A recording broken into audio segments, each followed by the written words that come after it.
Welcome, traveler of time. Take a deep breath and let the world around you fade for a moment. Tonight, we will journey far beyond the walls of the present, to an age where kings were gods and rivers carried the heartbeat of creation. Close your eyes. Feel the rhythm of your breath matching the quiet pulse of the earth. This is not just history, it's memory. The memory of humanity's first dream. The memory of Sumer, where civilization first opened its eyes beneath the gentle sun of Mesopotamia. Let the story begin. You stand upon a plain of endless golden dust, a land where the two great rivers, the Tigris and the Euphrates, curl like twin serpents through the heart of an ancient world. The air is warm, thick with the scent of baked earth and water reeds. In the distance, clay temples rise like mountains of man's ambition. Their edges gleam beneath the copper sun, and the wind hums softly through the canals. This is Sumer, the world's first civilization, and you are standing at the dawn of human memory. Long before Egypt raised its pyramids, before China built its dynasties, before the first line of the Bible was ever written, Sumer had already thrived. The people who lived here called themselves the Black-Headed Ones, and they believed that their kings did not simply rule, they descended from heaven. The story of these rulers, passed down on clay tablets and preserved for more than 5,000 years, is known today as the Sumerian King List. It is one of the oldest and most enigmatic records in all of human history. And within it lies a mystery that challenges our very understanding of time itself. The text begins with a phrase both simple and profound. After kingship descended from heaven, kingship was in Eridu. Eridu, the first city. According to Sumerian tradition, this was not merely a human settlement. It was the first sacred place where gods and men walked side by side. Archaeologists have found its ruins near the edge of modern-day southern Iraq. Layers of temples built atop one another, reaching deep into prehistory. The King List claims that in Eridu reigned Alulim, the first king. His reign lasted 28,800 years. After him came Al-Algar, who ruled for 36,000 years. Together, the kings of this earliest age are said to have ruled the earth for 241,200 years. You pause when you hear that number, 241,000. It sounds impossible, like something from myth. And yet the clay tablets speak with the calm authority of record-keeping, not imagination. To the ancient scribes, these reigns were not fantasy, they were history. As you walk through the imagined streets of Eridu, you begin to sense what these numbers might have meant. Perhaps they were not literal years, but symbols of greatness, of divine cycles beyond the reach of mortal calendars. In the Sumerian mind, the universe itself was measured differently. Time was not a line, but a spiral, a sacred rhythm set by the gods. Every city in Sumer would later claim divine origins: Ur, Uruk, Lagash, Kish, but Eridu was always the first. Its temple, the Abzu, was dedicated to Enki, the god of wisdom and water. The Sumerians believed Enki had given humanity the gifts of civilization: writing, agriculture, law, and art. And through him, kingship itself became the bridge between heaven and earth. When kingship descended, the people believed it came as light, a divine spark settling into chosen men. The king was not a tyrant, he was a custodian of cosmic order. His duty was to maintain me, the sacred laws that governed balance between gods, humans, and nature. You imagine the early kings standing atop ziggurats, speaking to the heavens, their voices echoing across the plain. Part ruler, part priest, part myth. But who were the Sumerians truly? Archaeology gives us fragments, traces of irrigation canals, pottery, and cuneiform tablets etched with careful lines. They appeared suddenly around the 4th millennium before the Common Era, already sophisticated, already literate. No clear trail leads to where they came from. Some scholars believe they were indigenous to Mesopotamia. Others suggest a migration from the east. To you, it feels as though they emerged from the mists of prehistory, a people shaped by the land itself. Their survival depended on the rivers, whose floods nourished and destroyed in equal measure. Perhaps it was this delicate balance between creation and chaos that shaped their gods, their stories, and their kings. You imagine the first city forming, small huts of mud brick gathering around a temple, the scent of burning reeds drifting in the air. People bring offerings, fish, barley, oil, to honor Enki. From this sacred center, order begins to spread outward, like ripples across water. Villages turn into city-states. Farmers become scribes. Kings are born. And somewhere, a scribe presses a stylus into wet clay, recording the names of those who ruled before the flood. The King List divides history into two great ages, before and after the deluge. The kings who reigned before the flood are impossibly ancient, their lives stretching over tens of thousands of years. Those who ruled after seem more human, their reigns measured in centuries, then decades. This division, between the divine and the mortal, marks the heartbeat of Sumerian civilization. It is the point where myth becomes history. You can almost feel that transition, like standing at the edge of a river. One foot in the realm of gods, the other in the dust of men. The story of the Sumerian kings is, at its heart, a story about continuity, about how humans first tried to understand power, legitimacy, and the passage of time. To the Sumerians, the past was not something that faded. It was eternal, coexisting with the present. The king's role was to mirror the harmony of heaven upon the earth, to ensure the rivers flowed, the crops grew, and the stars kept their place. As the sun dips below the horizon, you watch the plains of Sumer glow in bronze light. The shadows of ancient ziggurats stretch across the sand like the hands of forgotten gods. You realize that the King List is not merely a chronicle. It is a bridge across time, connecting myth, memory, and history. And as the stars appear above the ancient land, you begin to understand the Sumerians' silent promise, that humanity's story began not in chaos, but in order, and that long before we learned to write our own names, we were already trying to write our place among the stars. You awake to the sound of flowing water. It is not the gentle song of a stream, but the deep, rhythmic pulse of two mighty rivers breathing life into the barren earth. To your left, the Tigris; to your right, the Euphrates. Between them lies a land of shimmering reeds, fertile soil, and boundless possibility.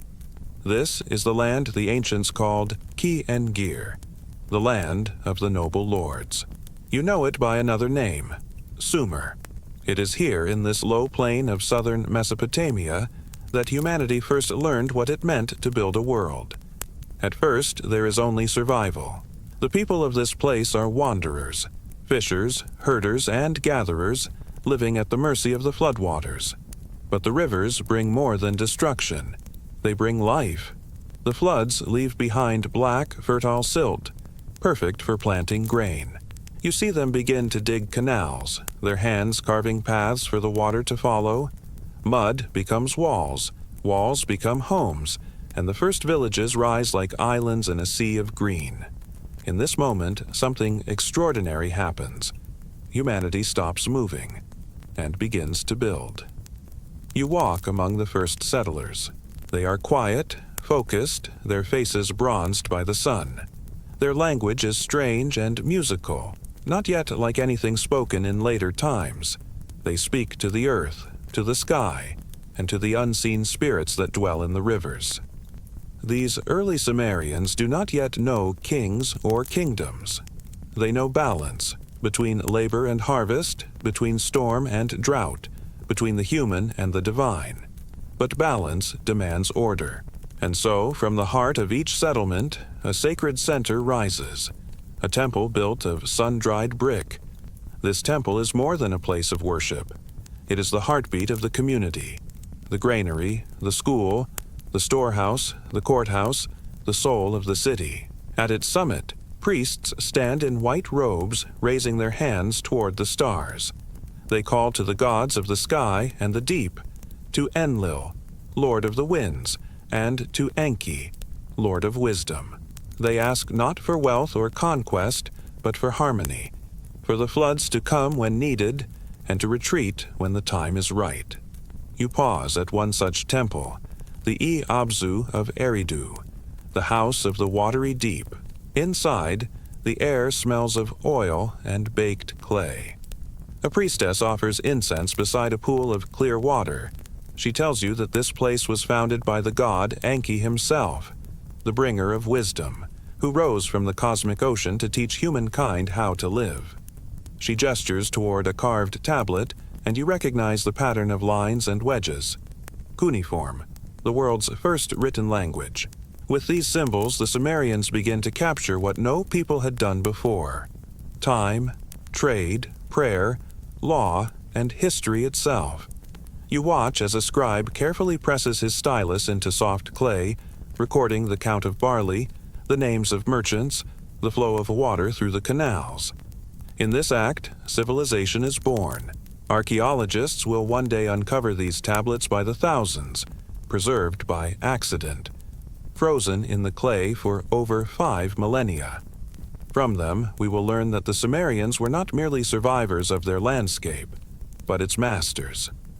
They invented the plow, turning soil more efficiently than any people before. They built irrigation networks, transforming desert into farmland. They developed mathematics, astronomy, and writing, shaping the foundation of all future knowledge. You realize that the Sumerians did not simply create a civilization. They created the idea of civilization itself. But the question still lingers in your mind. Where did they come from? The Sumerians themselves never claimed to have been born from this land. Their stories speak of descent, not emergence. Kingship descended from heaven, the tablets say, and the implication is clear. The origin of their order was divine. Modern scholars, too, have long puzzled over their beginnings. Their language, Sumerian, stands alone, unrelated to any other known tongue. Their physical features, their tools, even their mythology, seem to appear fully formed around the 4th millennium before the Common Era. It is as if the Sumerians arrived not gradually but suddenly, like a dawn breaking after endless night. Some theories suggest they migrated from the east, perhaps from the ancient highlands of Iran or the Persian Gulf's vanished coastlines. Others believe they were indigenous, descendants of even older peoples who had lived along these rivers since time immemorial. You do not know the answer. But as the warm wind sweeps over the reeds, you feel that their origin is not just a matter of geography, it is a matter of spirit. They came from wherever humanity's dream of order first took root. By the time the first great cities rise, Eridu, Ur, Uruk, Kish, Lagash, the Sumerians have already built something unprecedented, a network of city-states, each with its temple, its god, and its ruler. But these kings are not mere men. They are chosen by the divine, guardians of the sacred me, the cosmic principles that sustain existence. Every city mirrors heaven. Every ruler mirrors the gods. And as you walk through the gates of early Uruk, you sense that humanity has crossed an invisible threshold. The world is no longer wild. It has become structured, written, named.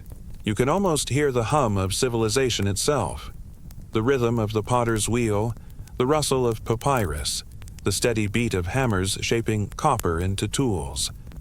For the first time in history, humanity begins to build not for survival, but for legacy. Night falls again on the plain of Sumer. The ziggurats glow faintly beneath the stars, their summits reaching toward the constellations that the Sumerians have already charted. They look to the heavens not with fear, but with recognition, as if the patterns above are reflections of what they have built below. And as you gaze upon that ancient skyline, you realize something profound. The birth of civilization was not an accident of time and place. It was an act of will, a whisper from the divine, answered by the hands of humankind. You close your eyes and listen to the rivers once more, the Tigris and the Euphrates, eternal and unyielding. Their waters still flow, carrying the memory of the world's first builders. And in their current, the name of Sumer lives on. You wake before dawn, the air cool and silent as the first light spills across the flat horizon of ancient Sumer. Mist rises from the canals, wrapping the land in silver haze. In the distance, you see the shape of Eridu, glowing softly beneath the newborn sun. The oldest city in the world, the city of the gods. Smoke drifts upward from temple fires. The ziggurat's shadow stretches across the plains. You hear the steady rhythm of workers building, chanting in time with their movements. This is no longer a world of wandering tribes. This is the age of kings, when civilization has found its voice, and that voice echoes through every brick, every tablet, every temple stone. The Sumerians believe that kingship itself is sacred. It does not begin with men, but with heaven. They say that once the gods shaped the world from clay, they placed upon it the burden of order, and for that they chose kings. After kingship descended from heaven, the tablets say, kingship was in Eridu, and so the first name written into history is Alulim, the first king of the world. He ruled, according to the Sumerian King List, for 28,800 years. His successor, Alalgar, ruled for 36,000 years. After them came Enmenlu-Ana, Enmengal-Ana, and Dumuzid the shepherd, each reigning for millennia beyond the grasp of human understanding. To modern eyes, these numbers seem impossible, but to you, standing in this mythic dawn, they feel symbolic. They are not measurements of years, but reflections of greatness. They mark an age when rulers were more than human. They were bridges between earth and sky. You walk among the people of Eridu and see the rhythm of their lives. Canals snake like veins through the city, feeding fields of barley that shimmer in the wind. Fishermen haul nets heavy with river fish. Potters spin clay into vessels stamped with geometric perfection. At the heart of it all rises the great Abzu, the temple of Enki, god of water, wisdom, and creation. Inside, you see priests tending sacred pools that reflect the golden light. They whisper hymns written in cuneiform, the first written prayers of humankind. The words are etched onto wet clay, each wedge pressed with reverence. Here, in these temples, kings and gods speak through the language of symbols. The divine is not distant. It lives in the rhythm of the city, in the mathematics of irrigation, in the stars that guide the seasons. From Eridu, kingship moves to Bad Tabira, then Larak, then Sipar, and Shurupak, each city taking its turn under heaven's favor. This rotation of kingship is not a story of conquest, but of sacred duty. The Sumerians believed the power of kingship moves like a flame, never extinguished, only passed from hand to hand. And with each passing age, humanity grows wiser. Metallurgy is born. Copper gleams in the workshops. Trade routes stretch across the desert, carrying lapis lazuli from Afghanistan, cedar from Lebanon, gold from Anatolia. Scribes record every exchange. Farmers measure every field. The world is becoming ordered, ruled by the logic of the written word. You realize that Sumer's true achievement is not its kings or temples. It is its system of knowledge. They have learned to turn ideas into symbols, and symbols into permanence. They have invented memory itself. Among the legendary rulers, one name begins to echo louder than the rest: Dumuzid the shepherd. He is said to have been both king and divine lover of the goddess Inanna, the radiant queen of heaven. Their story is one of devotion and loss, of death and return, a myth that mirrors the eternal cycle of seasons. Each year, when the fields wither and the rains cease, the The people of Sumer mourn Dumuzid's descent into the underworld. Each spring, when the rivers flood again, they celebrate his resurrection. Through him, they learn that kingship is not about domination, it is about renewal. The ruler must fall so that life may rise. You stand among the mourners in Uruk as the priests sing laments for the fallen king. The city weeps, not for a man, but for the rhythm of existence itself. And when the rains return, they dance beneath the temple stairs, rejoicing. For in the story of Dumuzid, they find the story of humanity. As generations pass, new cities rise from the plains. Uruk grows mighty, its walls stretching for miles, its markets alive with traders, its ziggurats scraping the sky. Here, myth begins to blend with history. For among the rulers of Uruk, a king named Gilgamesh will soon be born, half god, half man, whose deeds will echo through eternity. But that is another story, still waiting beyond the horizon.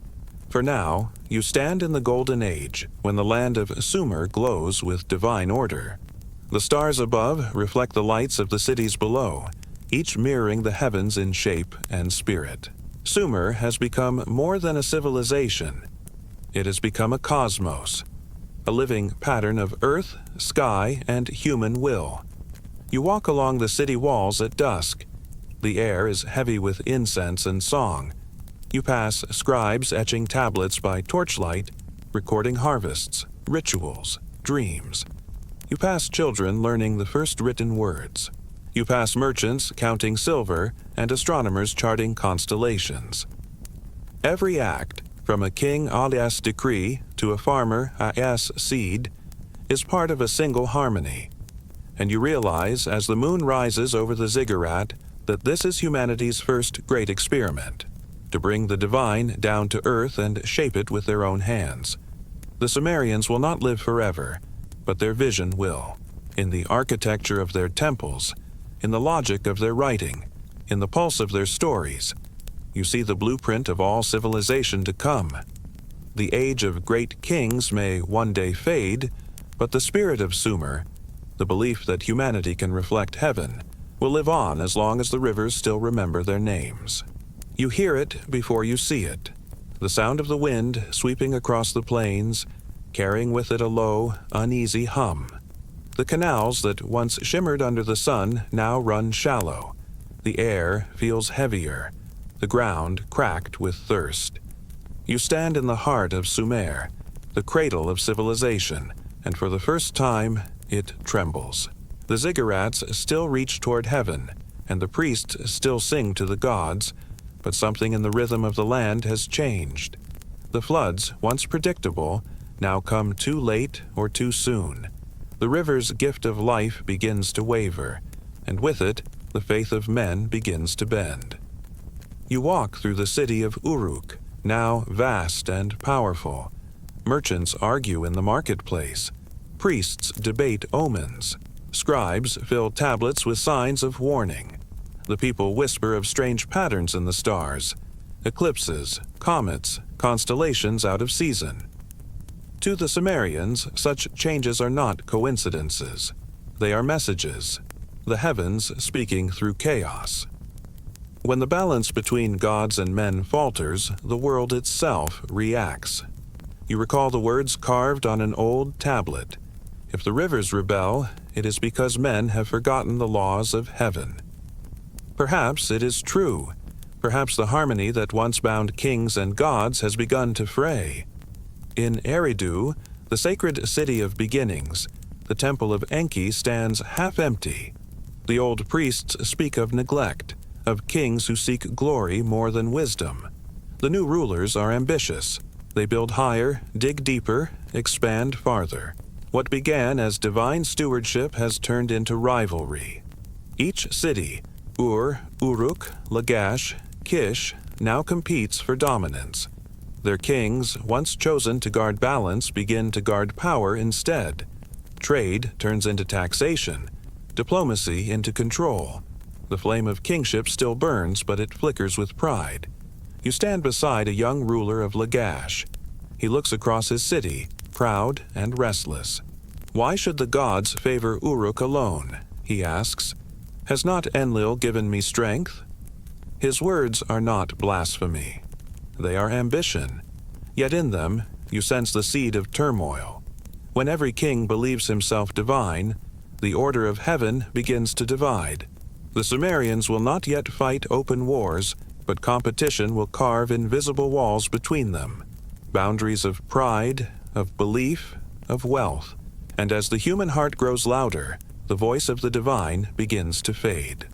One day, the rains do not come. You walk along the canals and see cracked mud where water once flowed. Crops wither beneath the burning sun. The people grow desperate. In the temple courts, offerings pile high: barley, sheep, precious metals. But the gods remain silent. The priests speak of a great reckoning, a flood that once washed the earth clean. They whisper that the balance of creation is failing again. Their voices tremble with memory. For in the King List it is written, "After the kingship descended from heaven, it was in Eridu, and then came the flood." You close your eyes and you can almost feel it, the ancient fear that the cycle is returning. But even in crisis, the Sumerians do not surrender. They are a people shaped by the rivers, patient, practical, resilient. When the floods refuse to obey, they build new canals. When the earth grows tired, they invent new tools, rotate their crops, adapt their cities. You watch as workers repair the irrigation systems, digging with bronze tools that gleam in the light. Scribes keep careful records of grain. Merchants track every measure of silver. The Sumerians understand something profound, that survival is not a gift from the gods. It is a covenant between heaven and human will. Yet the greatest challenge does not come from the rivers or the soil. It comes from within.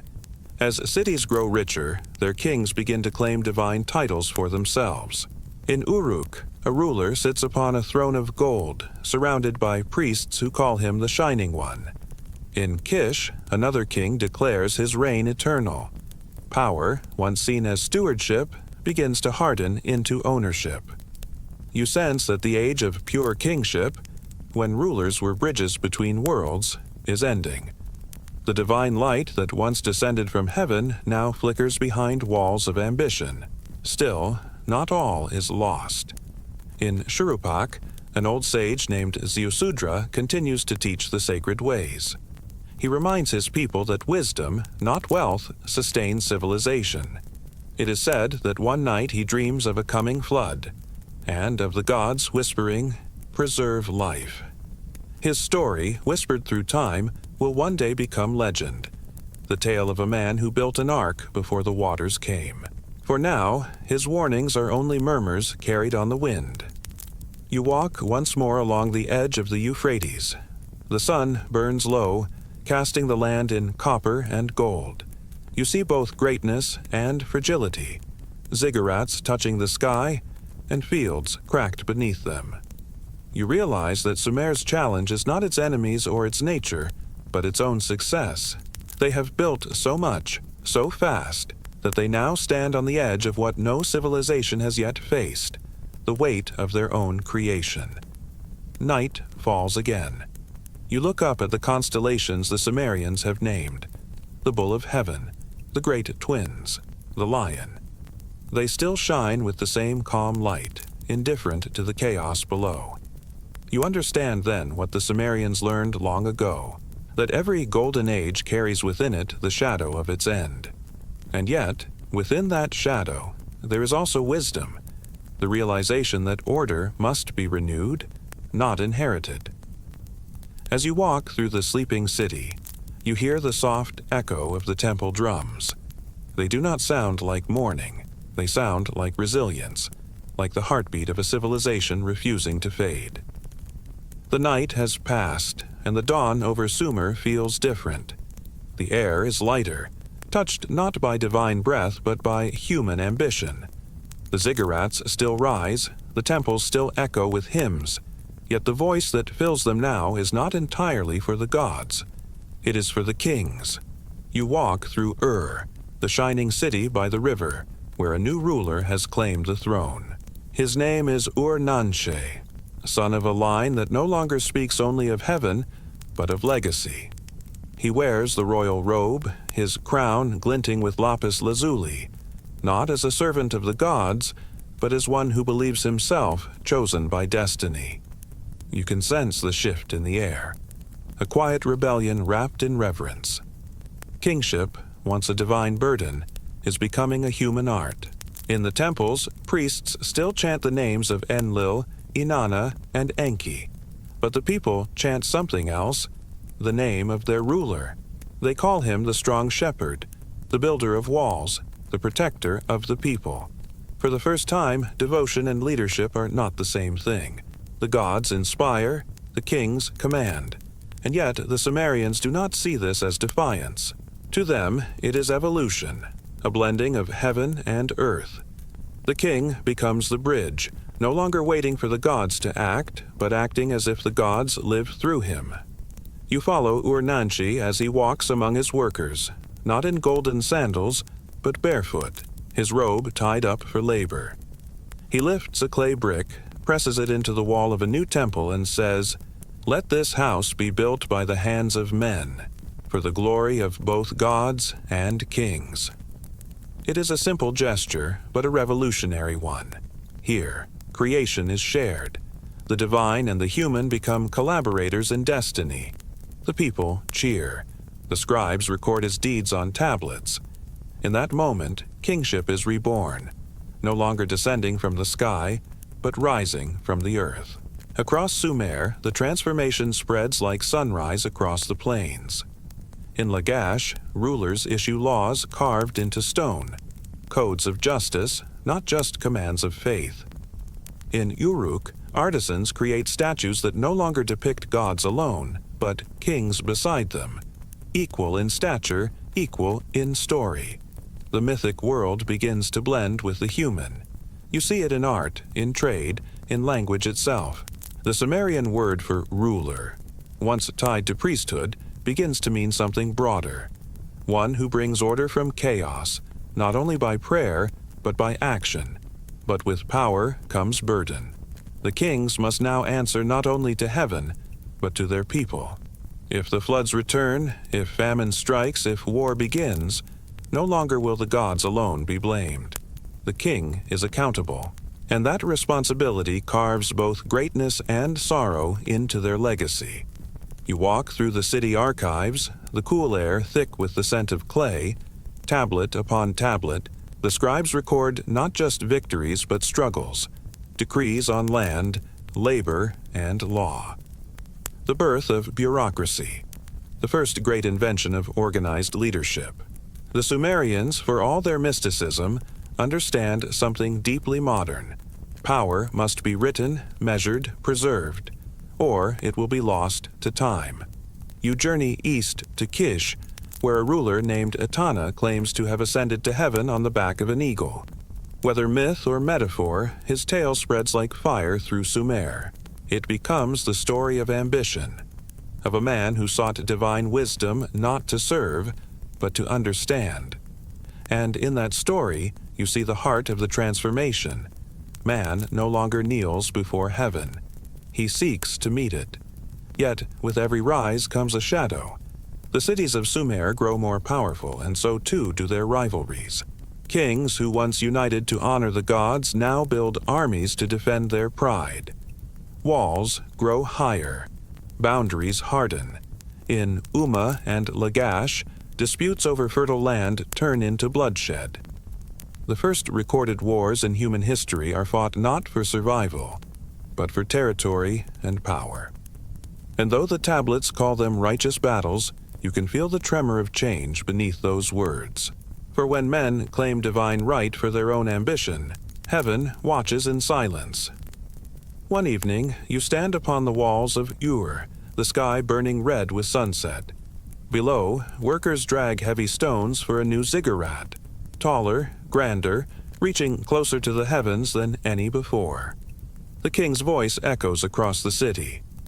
Let this tower stand as proof that the will of man is divine. The crowd roars. You feel awe, and unease. For you know that in every age when man builds too close to heaven, something ancient stirs.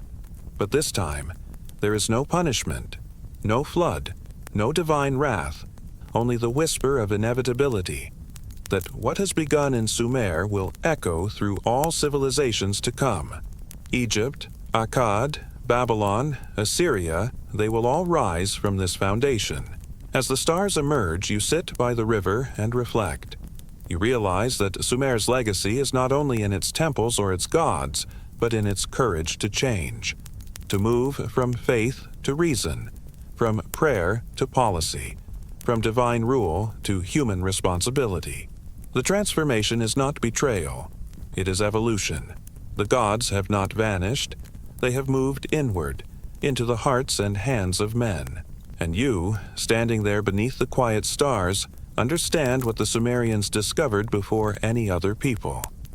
That civilization is not built upon divine perfection, but upon human persistence. The willingness to rise again and again, even after the gods grow silent. You stand at the edge of the Euphrates, where the last light of dusk dances upon the river's surface. The city of Ur glows behind you, its towers silvered by the moon. The songs of the temple still echo faintly. Hymns written in the world's first script, sung in the world's first tongue. You realize that the words carried by that wind will outlive the stones beneath your feet.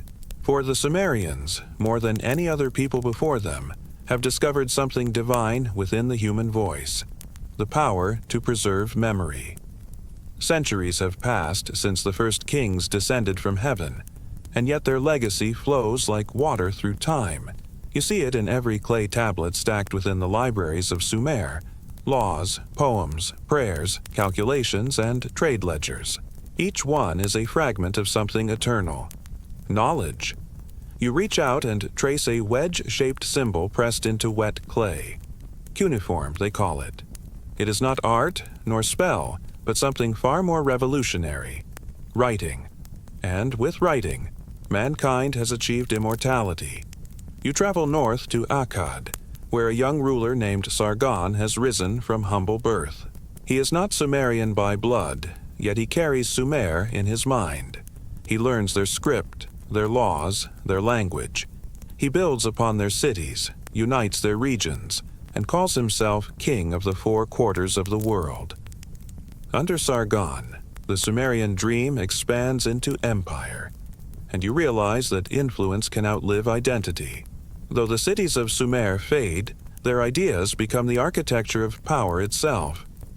In the markets of Akkad, merchants speak in mixed tongues, Sumerian, Akkadian, Elamite, a chorus of trade and diplomacy. You hear them discussing measures of grain, lengths of fabric, prices of silver, all recorded on tablets, all standardized. This is no longer mythic rule. It is management, order, civilization. Every empire that follows, Babylon, Persia, Rome, will echo this same rhythm of governance, born here along these rivers. You walk deeper into the city's archives, where scholars sit cross-legged beside piles of tablets.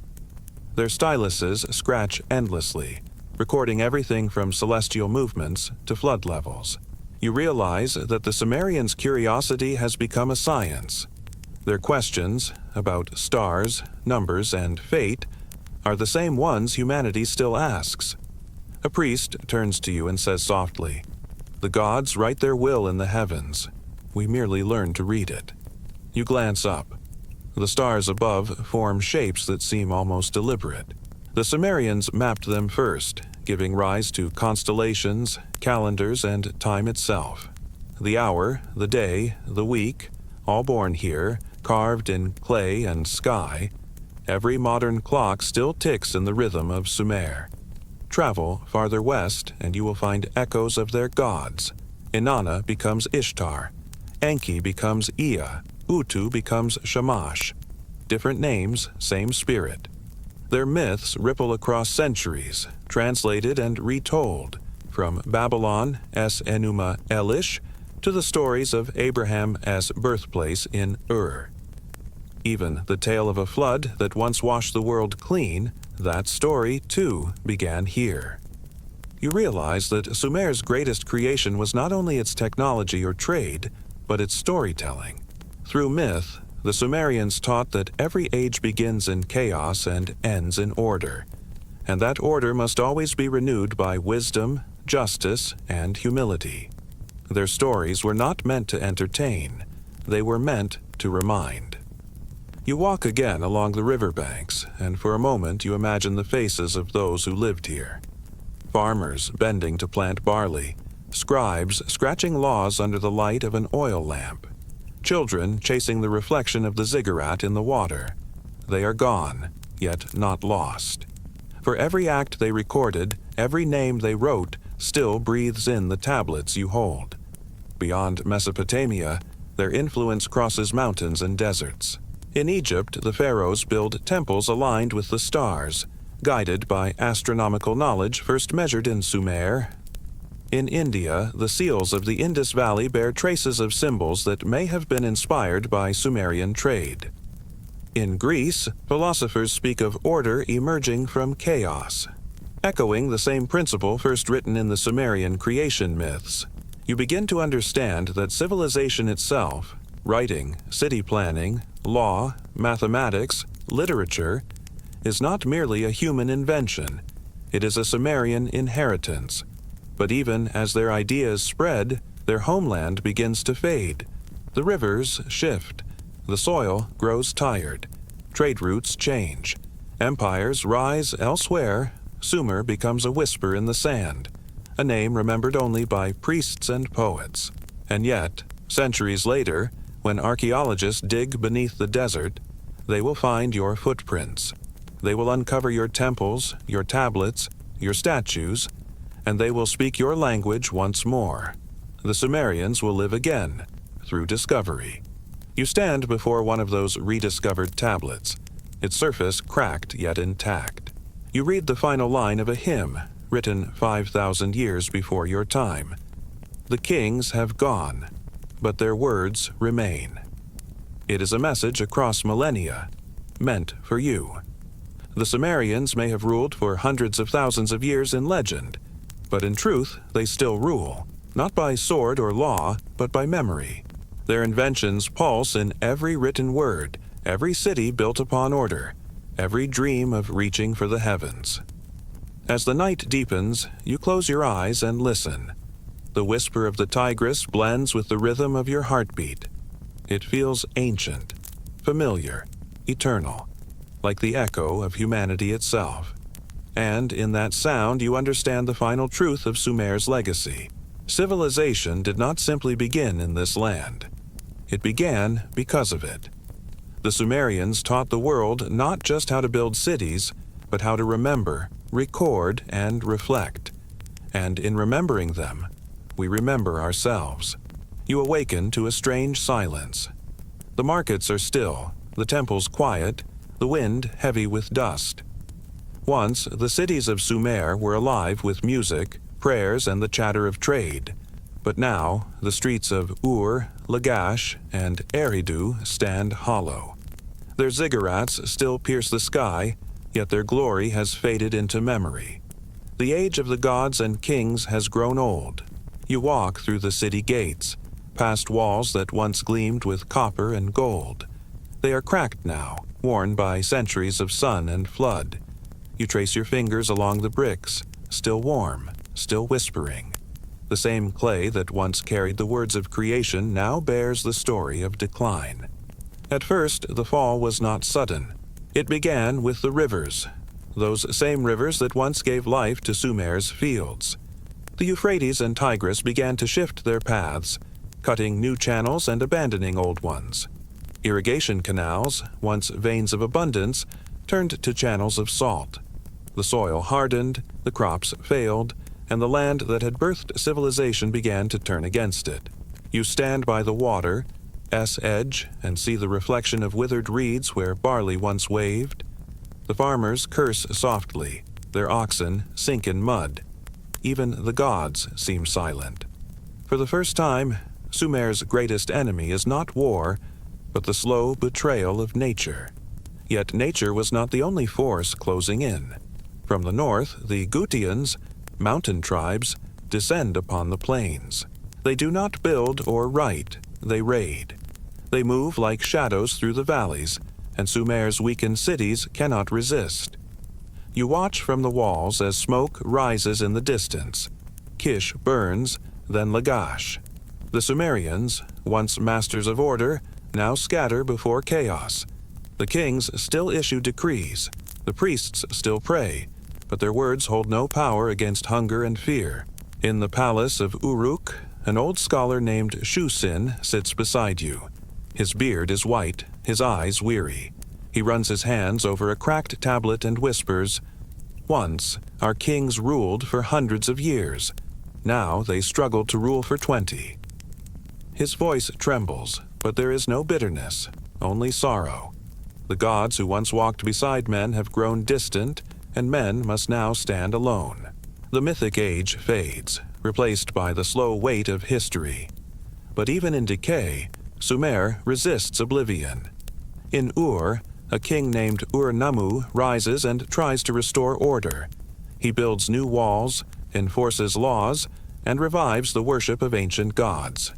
His greatest legacy, the Code of Ur-Nammu, becomes the first written law in human history.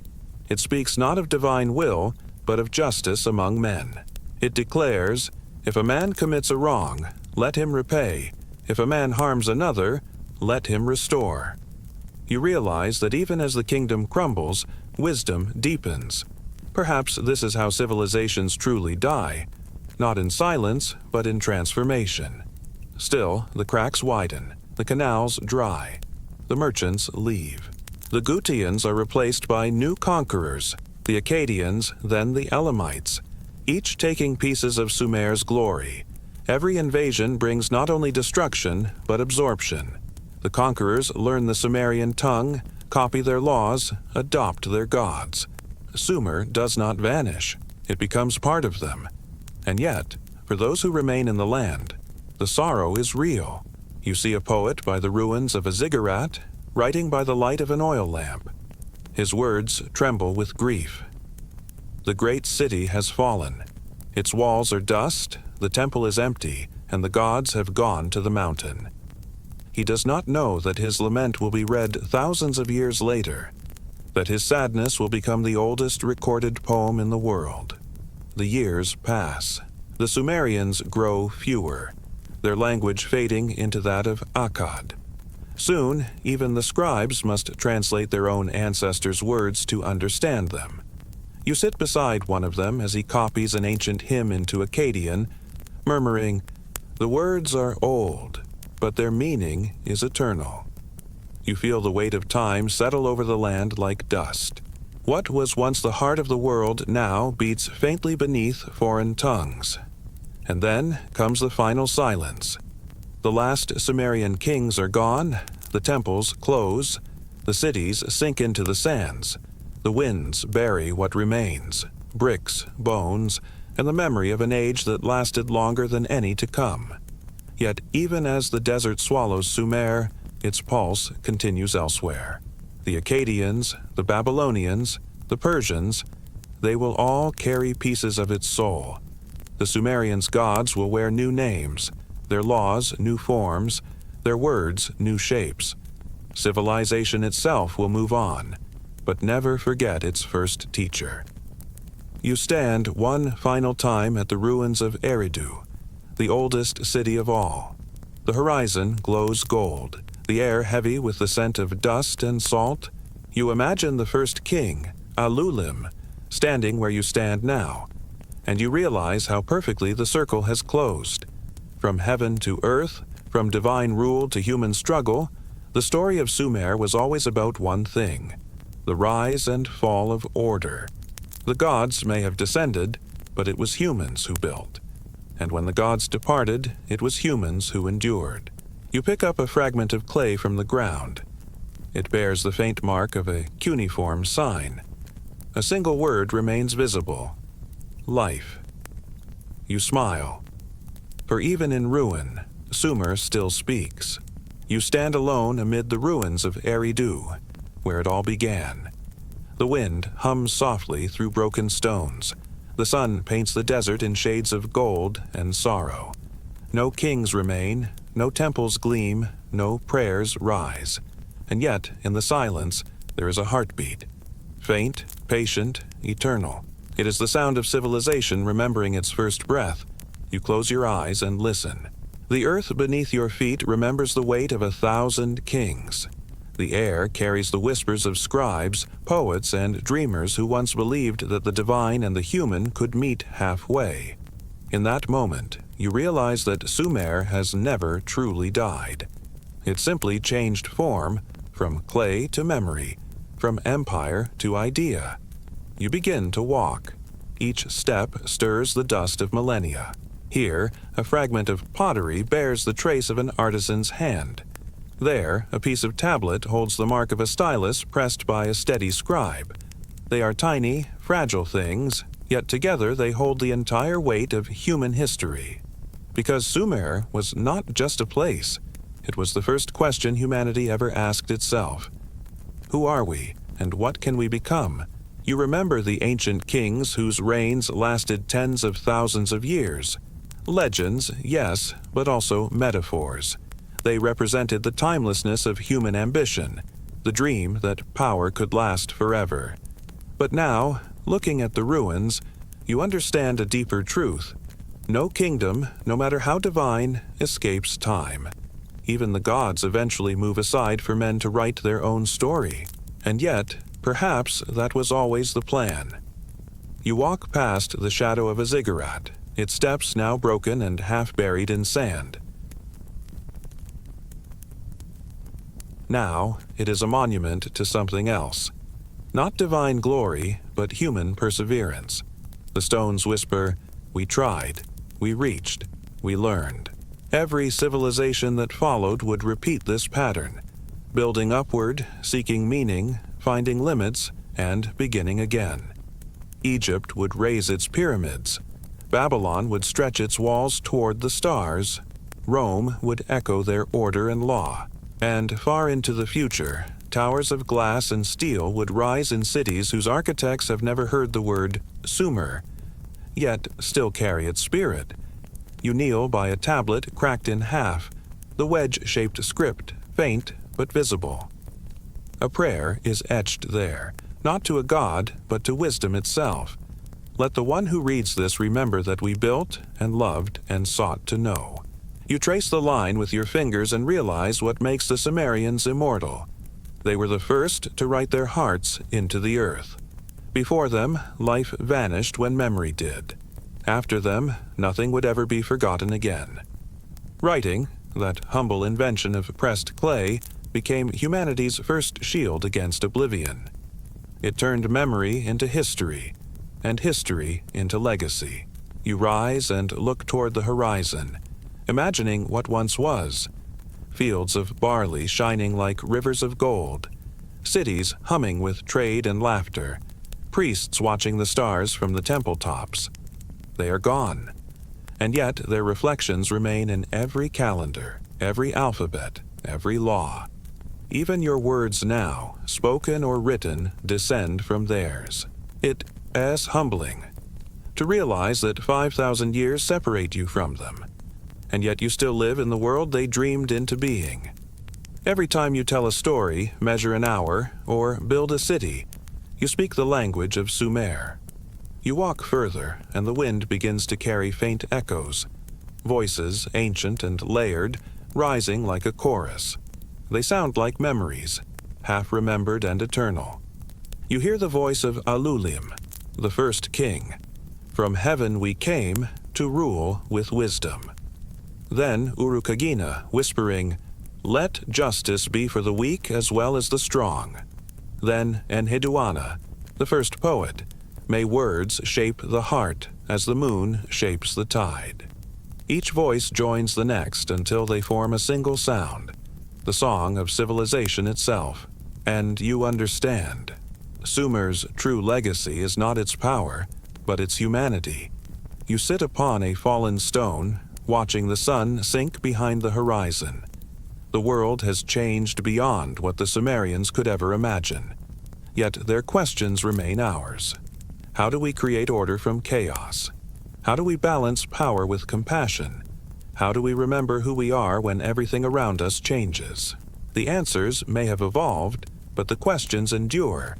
Perhaps that is the true immortality of Sumer, not the endless reigns of its kings, but the eternal relevance of its lessons. As night descends, you look up to the sky. The same stars the Sumerians once named now glimmer above you. They mapped these constellations, believing them to be the script of the gods. And in a way, they were right.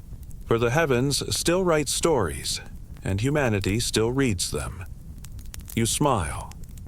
Somewhere, perhaps, a Sumerian poet once stood where you stand now, gazing at the same stars, wondering if the world would remember.